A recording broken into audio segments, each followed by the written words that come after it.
अस्सलामु अलैकुम वरहमत उल्लाहि वबरकातहू।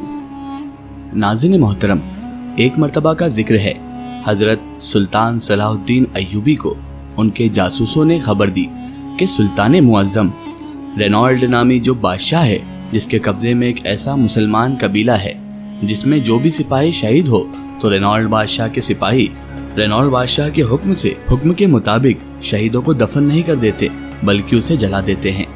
और वो कहते हैं कि अगर तुमको इस कबीले में रहना है तो तुम्हें हमारी रिवायात के मुताबिक चलना होगा। ये सुनकर सुल्तान सलाहुद्दीन अय्यूबी रहमतुल्लाह अलैह बड़े परेशान हुए, क्योंकि इससे पहले सुल्तान सलाहुद्दीन अय्यूबी रेनॉल्ड बादशाह के साथ मुआहिदा कर चुके थे, जिसके मुताबिक बादशाह और सुल्तान मुअज़्ज़म आपस में जंग नहीं कर सकते थे।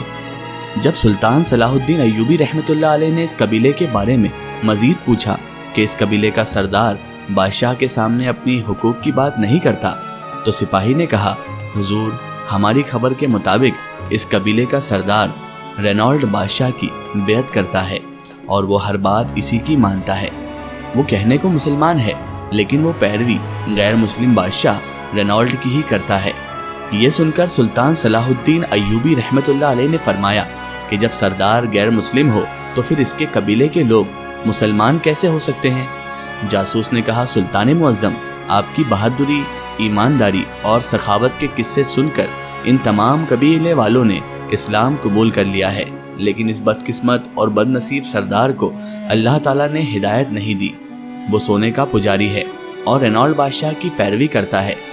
ये सुनकर सुल्तान मजीद परेशान हुए और कहने लगे कि मैं इस कबीले को इस तरह जालिम बादशाह के रहमो करम पर हरगिज़ नहीं छोड़ सकता। जब वो बादशाह कबीले के शहीद सिपाहियों को दफन नहीं करने देता तो उनको बुनियादी हुकूक कैसे देता होगा। उनकी माँ, बेटियों और बहनों की इज्जत आखिर क्या होगी। उन कबीले के रहने वालों का रहन सहन आखिर क्या होगा। सुल्तान सलाहुद्दीन अय्यूबी रहमतुल्लाहि ताला अलैह ने रेनॉल्ड बादशाह को एक खत लिखा, जिसमें सुल्तान मुअज़्ज़म ने फरमाया, बेशक तुम्हारे और मेरे दरमियान सुलह का मुआहिदा हो चुका है, लेकिन मुझे खबर मिली है कि वो कबीला जिसके लोग मुसलमान हैं लेकिन इसका सरदार तुम्हारी पैरवी करता है और वो लालची इंसान सोने का पुजारी है और हर बात तुम्हारी मानता है, और ये लालच तुमने इस सरदार को देकर अपनी बर्बरियत, अपना जुल्म अभी तक इस कबीले पर जारी व सारी रखा है। और मेरी मालूमात के मुताबिक इस कबीले के शहीद सिपाहियों को तुम्हारे सिपाही दफन भी नहीं करने देते बल्कि जला देते हैं।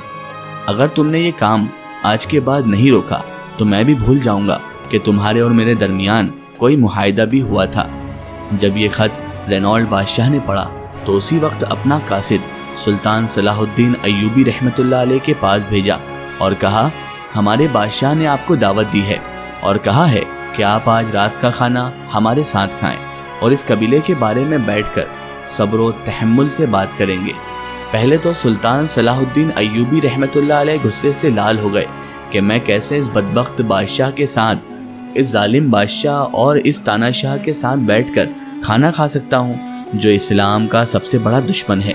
फिर थोड़ी देर सोचने के बाद सुल्तान सलाहुद्दीन अय्यूबी रहमतुल्लाह अलैह ने कहा कि यहाँ बात मजलूम और गरीबों की है। अगर इसके साथ खाना ना खाया तो हो सकता है ये जुल्म में और ज़्यादा इजाफा कर दे, और अगर मैंने ऐसा ना किया तो इस मुआहिदे की आड़ में वो जालिम बादशाह इस कबीले वालों पर इसी तरह जुल्म करता रहेगा। सुल्तान ने इस कासिद को कहा कि आज रात में खाने के लिए रेनॉल्ड बादशाह के महल में ज़रूर आऊँगा और अपने साथ कुछ चंद सिपाही ही लाऊंगा। इधर रेनॉल्ड बादशाह ने बड़े बड़े खानों का इंतज़ाम करवाया और जब शाम का वक्त हुआ तो सुल्तान सलाहुद्दीन अय्यूबी अपने 2 सिपाहियों के साथ महल पहुँच गए। रेनॉल्ड बादशाह ने कहा, सुल्तान मुअज़्ज़म, सबसे पहले आप खाना खा लें, उसके बाद उस कबीले के बारे में बात करेंगे। रेनॉल्ड बादशाह सुल्तान सलाहुद्दीन अय्यूबी रहमतुल्लाह अलैह के सामने बैठ गया। सुल्तान समझ चुके थे कि अगर बात सिर्फ कबीले की होती तो रेनॉल्ड मुझे खत के जरिए भी पैगाम दे सकता था, लेकिन दावत पर बुलाना उसकी कोई ना कोई चाल ज़रूर है। इधर रेनॉल्ड बादशाह ने सुल्तान मुअज़्ज़म के लिए एक मंसूबा तैयार कर रखा था। जैसे ही उन्होंने खाना सुल्तान सलाहुद्दीन अय्यूबी के सामने रखा तो खाने को देखकर सुल्तान ने कहा कि ये खाना मेरे सामने से हटा दो, क्योंकि ये गोश्त किसी हलाल जानवर का नहीं बल्कि कुत्ते का गोश्त पका हुआ है। ये सुनकर रेनॉल्ड बादशाह ने कहा, सुल्तान मुअज़्ज़म, शायद आपको कोई गलत फहमी हुई है। سلطان نے بادشاہ کی بات کو کاٹتے ہوئے کہا، یہ لڑکی کون ہے اور کہاں سے آئی ہے؟ رینالڈ بادشاہ نے کہا، یہ میری کنیز ہے اور آج ہی مجھے ایک دوست میرے جو بادشاہ ہیں انہوں نے تحفے میں دی ہے۔ ایک سلطنت کے بادشاہ نے مجھے آج یہ تحفہ دیا ہے اور اس نے کہا ہے کہ یہ ایک پاک دامن عورت ہے، آج تک اس کو کسی مرد نے چھوا تک نہیں۔ یہ سن کر سلطان معظم سلطان صلاح الدین ایوبی رحمۃ اللہ علیہ نے فرمایا، بادشاہ رینالڈ، اگر یہ گوشت حلال جانور کا بھی ہوتا تو بھی میں کبھی اس کو ہاتھ نہ لگاتا۔ یہ سن کر بادشاہ رینالڈ بڑا حیران ہوا، کہنے لگا کہ سلطان معظم، ایسی کیا بات ہے کہ آپ اس گوشت کو ہاتھ بھی نہ لگاتے؟ آخر آپ ایسا سلوک کیوں کر رہے ہیں؟ ہم نے آپ کی دعوت رکھی ہے۔ تو سلطان معظم سلطان صلاح الدین ایوبی رحمۃ اللہ علیہ نے فرمایا کہ یہ جو عورت گوشت لے کر آئی ہے یہ بد کردار عورت ہے اور آج تک یہ کئی مردوں کے ساتھ سو چکی ہے۔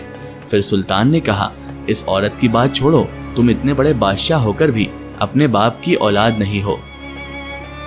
یہ سن کر بادشاہ رینالڈ بہت زیادہ کہنے لگا، کہا، مسلمانوں کے سلطان، اگر تم آج میرے گھر میں موجود نہ ہوتے تو شاید میرے اور تمہارے درمیان جنگ کھڑی ہو جاتی۔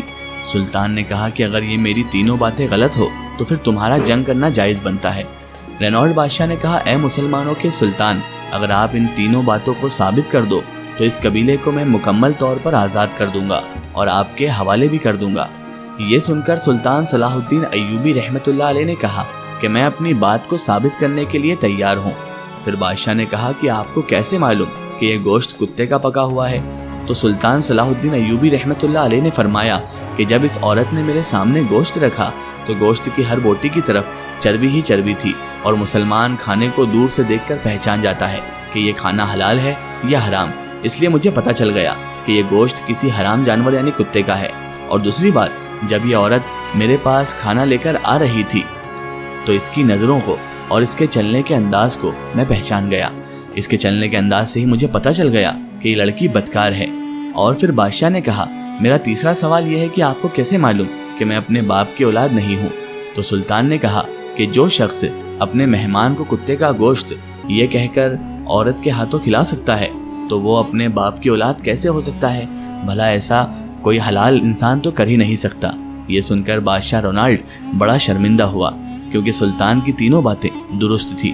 پھر بادشاہ نے اس بات کا اقرار کیا کہ میں نے آپ کا ایمان چیک کرنے کے لیے کتے کا گوشت بنوایا تھا کہ کیا آپ پہچان بھی کر سکتے ہیں یا نہیں کہ یہ حرام ہے یا حلال، اور میں نے اس لیے اس بدکار عورت کے بارے میں جھوٹ بولا کہ یہ کنیز پاک دامن عورت ہے تاکہ مجھے پتہ چل سکے کہ ایک بد کردار عورت کے ہاتھوں ایک عظیم مسلمان سلطان کھانا کھاتا ہے یا نہیں۔ رینالڈ بادشاہ بڑا ہی شرمندہ ہوا اور اپنے وعدے کے مطابق وہ قبیلہ اس نے آزاد کر دیا، اور سلطان نے اس قبیلے سے ہجرت کروا کر اپنی سلطنت میں اس قبیلے کو جگہ دے دی۔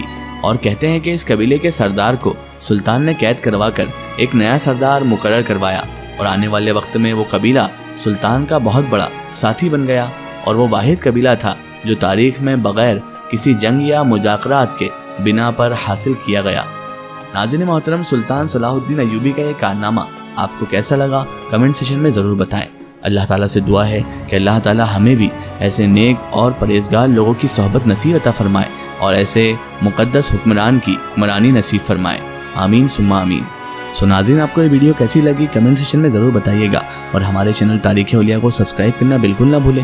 اس ویڈیو کو زیادہ سے زیادہ شیئر کریں اور اسے تمام تر انسانوں تک ضرور پہنچائیں۔ پھر حاضر ہوتے ہیں کسی نئی اور بہترین ویڈیو کے ساتھ، تب تک کے لیے خدا حافظ، السلام علیکم۔